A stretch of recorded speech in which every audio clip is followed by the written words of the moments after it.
Jean-Michel de Waal, bonjour. Vous êtes politologue, grand spécialiste de l'Europe de l'Est, mais aussi, je tiens à le dire, des rapports entre sport et politique. Et vous êtes aujourd'hui le doyen de la faculté des sciences politiques à l'Université libre de Bruxelles. Alors, au bar de l'Europe, je vous ai servi de la goulash, le plat national hongrois que les Européens ont du mal à digérer. La Hongrie de Viktor Orban, qui a adopté une série de réformes, elle est sur la voie de la dictature ?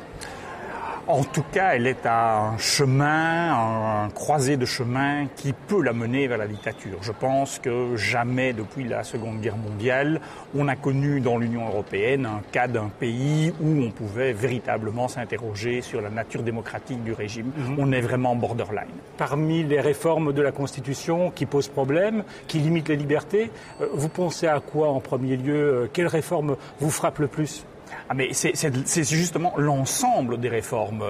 C'est justement ça qui est inquiétant, c'est que ce n'est pas une réforme en particulier, c'est la restriction générale de la qualité de la démocratie, le recul des droits de toute opposition, de toute différence. Et donc c'est la mainmise d'un parti, d'une idéologie sur le pays, mais qui ne se fait pas à travers une réforme, mais à travers une série de réformes. Par exemple, le parti au pouvoir peut faire passer des lois sans même qu'il n'y ait de débat au Parlement. Il n'y aura plus de débat au Parlement. Le parti au pouvoir s'est aussi arrogé des postes qui vont pouvoir décider si les futures lois prises dans 4 ans, 8 ans, 10 ans pourront être appliquées, si elles sont bonnes ou pas bonnes pour le pays. Et donc même si le Fidesz devait perdre les élections, il continuera à avoir de l'influence, même quand il n'est plus au pouvoir, ce qui est évidemment pour le moins curieux. Et alors il y a des lois qui sont cocasses, comme par exemple la taxation des chiens non hongrois. Oui, ça c'est vraiment le racisme canin, c'est faire la différence où on va commencer à les taxer, les chiens non hongrois.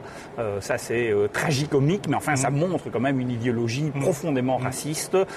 Je suis particulièrement aussi inquiet sur tout ce qui concerne les minorités hongroises à l'étranger, parce que là on risque de déstabiliser la Slovaquie et la Roumanie, alors que M. Orban crée le chaos dans son pays, c'est une chose, qu'il déstabilise les voisins, c'est aussi évidemment très dangereux, et ça montre que cela concerne bien toute l'Europe, et pas simplement que la Hongrie. Mais alors, une majorité de Hongrois ont quand même voté pour Orban. Est-ce qu'ils le regrettent aujourd'hui ?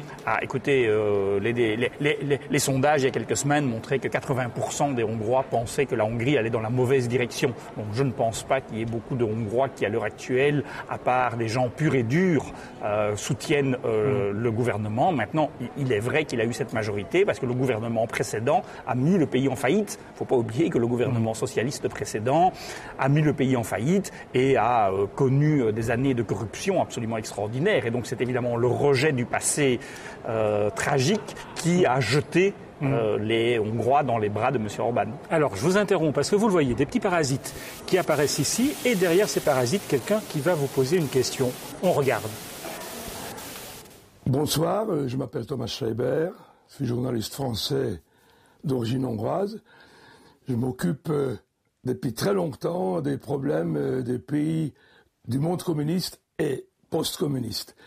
Et j'observe actuellement une évolution curieuse, à savoir que la Hongrie, pays démocratique depuis 1989, est en train d'évoluer vers l'autoritarisme, en même temps que la Russie post-stalinien et totalitaire évolue vers un système autoritaire, pratiqué par M. Poutine, qui n'est pas la dictature.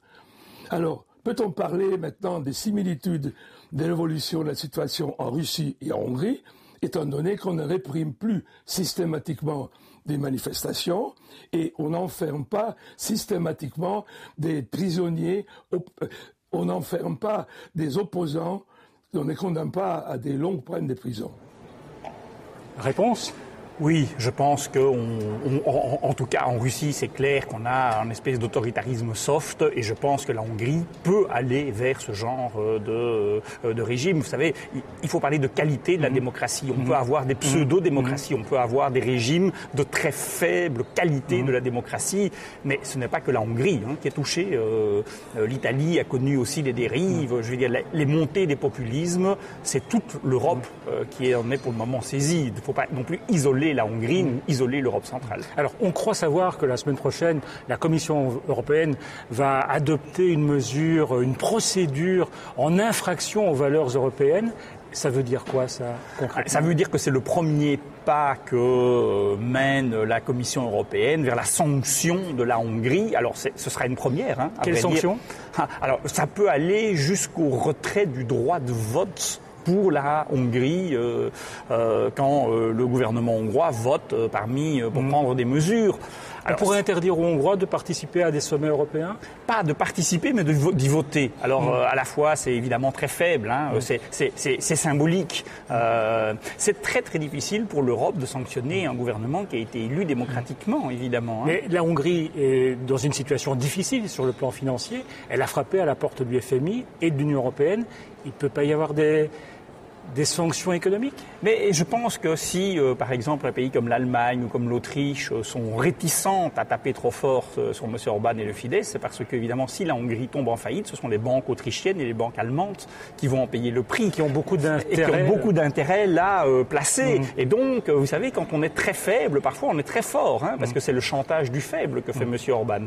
Question d'une internaute, Margaret Van Rijn de La Haye. Mais dans quelle Europe vit-on ? La Grèce ne rembourse pas sa dette, on la met sous tutelle. La Hongrie devient une dictature, on laisse faire. Oui, je partage ce sentiment. Je pense véritablement qu'il faut que les citoyens comprennent que cette question hongroise est une question fondamentale pour l'Europe. Et quand on se pose la question de savoir pourquoi l'euroscepticisme monte, pourquoi les jeunes sont de moins en moins mobilisés sur les questions européennes, mais le voilà. Voilà pourquoi. Parce que la Hongrie, c'est les valeurs européennes, c'est la démocratie, ce sont les idéaux européens qui sont en cause. Pour le moment, on entend surtout la Commission européenne protester sur des questions économiques, l'indépendance de la Banque centrale. Ah, ça c'est une grande affaire. Mais le droit des Roms, le droit des sans-papiers en Hongrie, le droit de toutes les minorités religieuses ou sexuelles en Hongrie, la Commission européenne et l'Union européenne n'a pas l'air de s'y intéresser beaucoup. C'est vraiment dramatique parce que ce sont les valeurs fondamentales de l'Union européenne qui sont en cause. Et en 15 secondes, quelle mouche a piqué Viktor Orban ? Je pense que Viktor Orban est fidèle à lui-même. C'était tout à fait prévisible pour qui suit la Hongrie ces 10 ou 15 dernières années. Merci Jean-Michel de Waal d'être venu au bar de l'Europe et je vous propose de vous attaquer démocratiquement à cette goulash. Merci beaucoup.